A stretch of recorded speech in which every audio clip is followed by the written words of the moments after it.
Good morning students, my self doctor Harshita Rathore, assistant professor psychology.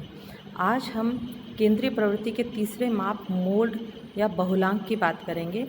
किसी भी आवृत्ति वितरण में जो अंक सर्वाधिक रिपीट होता है या जो अंक बार बार डेटा में आया होता है उसे हम बहुलांक कहते हैं। यदि परिभाषा की हम बात करें तो देखिए, कैनी और कीपिंग के अनुसार किसी भी वितरण में चर का वह मूल्य जिसकी आवृत्ति सबसे अधिक हो वो बहुलांक कहलाता है। तो इस तरीके से बहुलांक एक सिंपल तरीके से हम केंद्रीय प्रवृत्ति को मापने का एक तरीका है। इसकी विशेषताओं की यदि बात करें तो देखिए, इस पर अंतिम प्राप्तांकों का प्रभाव नहीं पड़ता।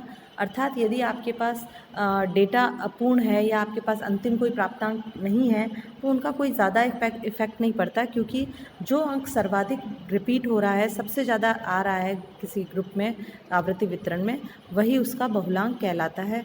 इसके अलावा बहुलांक को यदि हमें चेक करना है तो सिंपल सा हम देख के ही बता देते हैं डेटा को कि कौन सा अंक बार बार रिपीट हो रहा है। लेकिन यदि किसी डेटा में एक से अधिक अंक बार बार रिपीट हो रहे हैं तो ऐसी सिचुएशन में बहुलांक की गणना करना थोड़ा कठिन हो जाता है।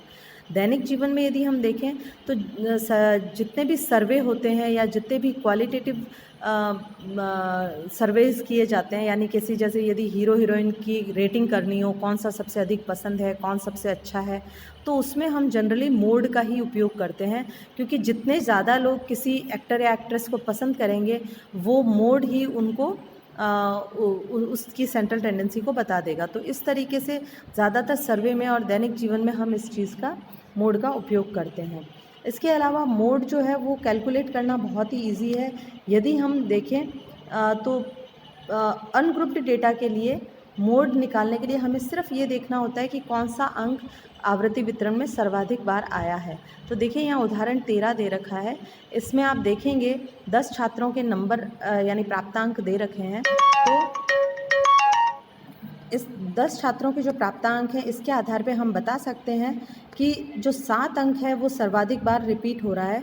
तो इसके कारण यही इस आवृत्ति वितरण का बहुलांक कहलाएगा। इसके अलावा कोई नंबर इतनी बार रिपीट नहीं हुआ है।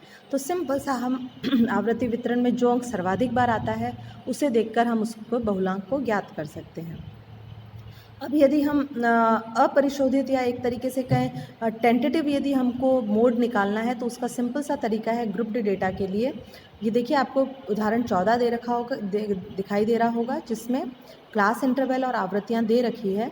तो आप इसमें सबसे पहले तो आवृत्ति देख लेंगे कौन सी आवृत्ति सर्वाधिक बार आ रही है। तो देखिए आप 30 से 34 जो क्लास इंटरवल है उसकी आवृत्ति 7 बार आ रही है। और यदि हम इससे एक अपरिशोधित यानी ज़्यादा टेंटेटिव ही निकालना यदि हमें है तो हम क्या करेंगे, 30 से 34 का जो क्लास इंटरवल है इसका मिड पॉइंट याद कर लेंगे और वो मिड पॉइंट हमारा 32 आएगा। यानी कि 32 हम टेंटेटिव बता सकते हैं कि इस वर्गांतर का या इस जो डेटा है इसका मोड जो है वो 32 के आसपास होगा या 32 होगा। ठीक है, तो इस तरीके से आप किसी भी आपको जो ग्रुप्ड डेटा दे रखा है उसमें सर्वाधिक जो आवृत्ति जिस ग्रुप में आ रही है उसका मिड पॉइंट ज्ञात करके आप मोड ज्ञात कर सकते हैं। इसके अलावा मोड का एक फॉर्मूला जो है वो मीन और मीडियन के आधार पे भी दिया जाता है, जो कि बहुत ही फेमस है। ये देखिए, यदि बहुलांक ज्ञात करना है और आपके पास मध्यांक और मध्यमान दे रखे हों तो 3 इंटू मध्यांक यानी कि 3 गुणा मध्यांक माइनस 2 गुणा मध्यमान, यानी कि मध्यांक को 3 गुना कर देंगे आप और मध्यमान को 2 गुना कर देंगे और उन दोनों का आपस का जो अंतर होगा वो बहुलांक कहलाएगा। तो इस तरीके से आप मीन और मीडियन के आधार पर भी बहुलांक की गणना कर सकते हैं। अब हम बात करेंगे ग्रुप्ड डेटा में वास्तविक बहुलांक को किस तरह से ज्ञात किया जाता है। तो देखिए, वास्तविक मोड को ज्ञात करने के लिए सबसे पहले हम इसके फॉर्मूले की बात करेंगे। ये देखिए, यहाँ पे आपको फॉर्मूला दिखाई दे रहा होगा, mode is equals to LM। LM का यहाँ पर मतलब है जिस वर्गांतर में हमारा मोड आ रहा है जो कि सर्वाधिक आवृत्ति वाला ग्रुप होगा उसकी शुद्ध निम्नतम सीमा। LM यानी L यानी कि एग्जैक्ट लोअर लिमिट। तो जिस ग्रुप में हमारा मोड आ रहा है उसकी शुद्ध निम्नतम सीमा। FM1 का मतलब हो जाएगा जिस ग्रुप में हमारा मोड आ रहा है उससे जस्ट पहले वाले यानी पहले वाले समूह की आवृत्ति, that is called FM1 pre.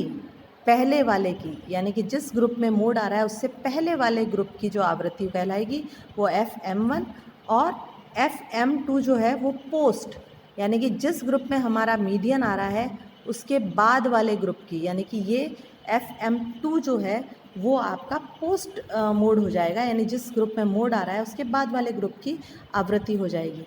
और इसके अलावा क्लास इंटरवल का आकार हम जानते ही हैं कि जो जो आपके क्लास इंटरवल दे रखे हैं उनके नंबर आप पता करके बता सकते हैं।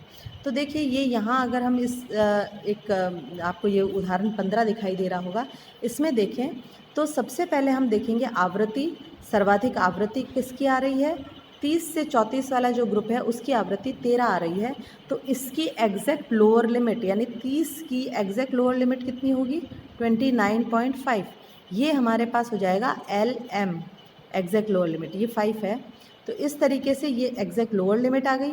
और इससे पहले वाले यानी प्री को हम बोल देंगे, प्री वाले की आवृत्ति FM1, यानी FM1 जिसमें आपका मोड आ रहा है उससे नीचे वाले समूह की आवृत्ति FM1, और जिसमें हमारा मोड आ रहा है उससे ऊपर वाले समूह की आवृत्ति जो है वो हमारे पास FM2 हो जाएगी।